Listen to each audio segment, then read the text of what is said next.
Robert Jenrick went on Sky News on Sunday morning with a reform policy to sell. An overtime tax break. Workers doing extra hours above their contracted 40 won't pay income tax on those hours. He had the retail pitch ready. A nurse doing 5 extra hours a week takes home £1,300 more a year. A factory worker in Wigan.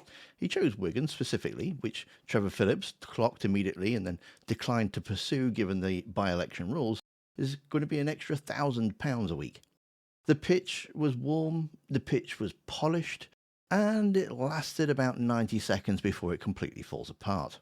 So under a reform government, if you go to your boss, you take on extra hours, you do that overtime, you won't pay any income tax at all, zero. It's a hard work bonus.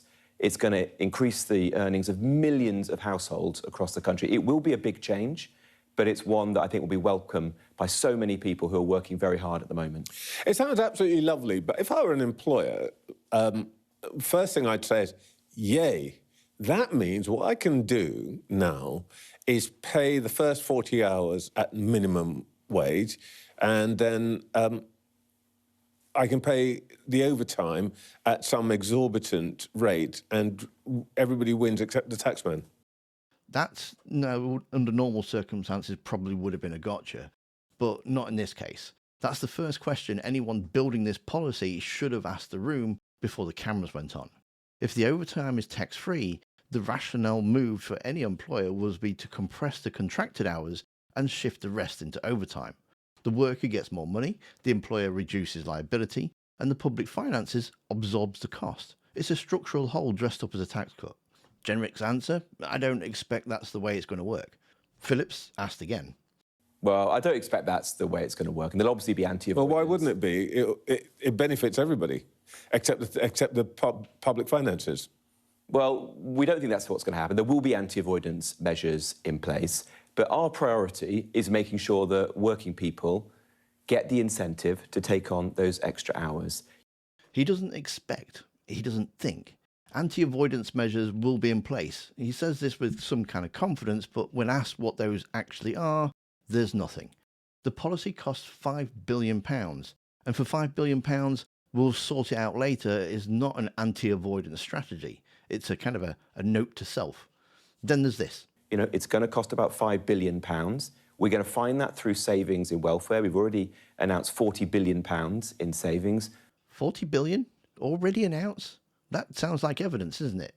Reform's published position on welfare and work on their website right now that you can go and have a look yourself is about 8 lines long.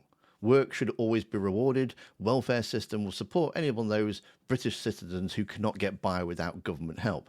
There's no figure, no breakdown, no costing.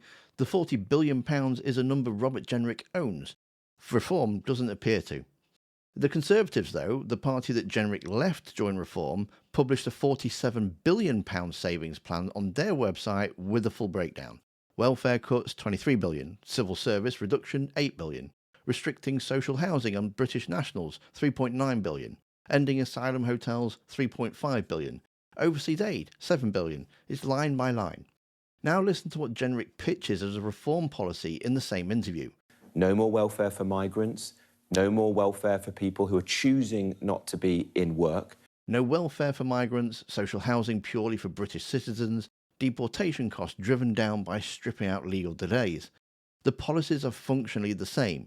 The savings number is in the same ballpark. The difference is that Conservatives did the work of actually writing it down. Jenrick crossed the floor and appears to have brought the folder with him.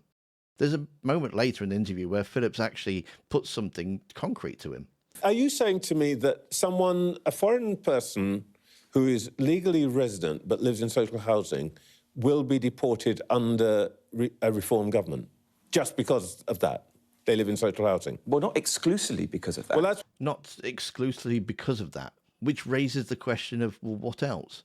He goes on to explain that reform will abolish indefinite leave to remain. People will need to keep reapplying, and if they fail the criteria, they'll be asked to leave. It's a more complicated answer than the question required, and it doesn't actually answer it. A straight yes or no would have done it. He was the immigration minister. He should know. Then the deportations budget. The cost of each enforced return at the moment is about £49,000. which means that the cost of your deportation programme would work out at £50 billion, No. 10 billion a year. Straightforward arithmetic, the cost... Well, no. It's ONS numbers, let me finish. 49,000 apiece. Are you going to stump up 10 billion each year for sending people back home? Well, firstly, we will finance a programme to set up a new body that will get people out of the country. And you're going to give it 10 billion a year? It's going to have a big budget, but it's not going to be of that kind. The government's own figures put the cost of each enforced removal at £49,000. Zia Youssef has spoken publicly about removing 1 million people. So, kind of do the maths on that. Generic's response is that costs will come down once legal delays are cleared, which might be true in principle, but it's not a rebuttal of the number. He doesn't offer a revised figure. He just talks about people on buses to airports making last-minute claims, and reform cutting through all of that. It's vivid, it's not a budget. The panel's verdict was brief and accurate. It feels like an uncosted promise. Yeah. Because that's what it is. And so you can't just appear and try and be a responsible politician and say, I'm going to have a £5 billion programme and I'll find the money somewhere. And that's exactly what it is, an uncosted promise of a specific figure, a kind of retail pitch with the receipts still outstanding. The overtime policy has the beneficiary numbers, but not the anti-avoidance mechanism. The savings claim has the headline, but not the document. The deportation programme has the ambition, but not the mass. Generic is a capable performer. He doesn't panic, he just keeps moving. But smoothness is doing a lot of work here where substance should be.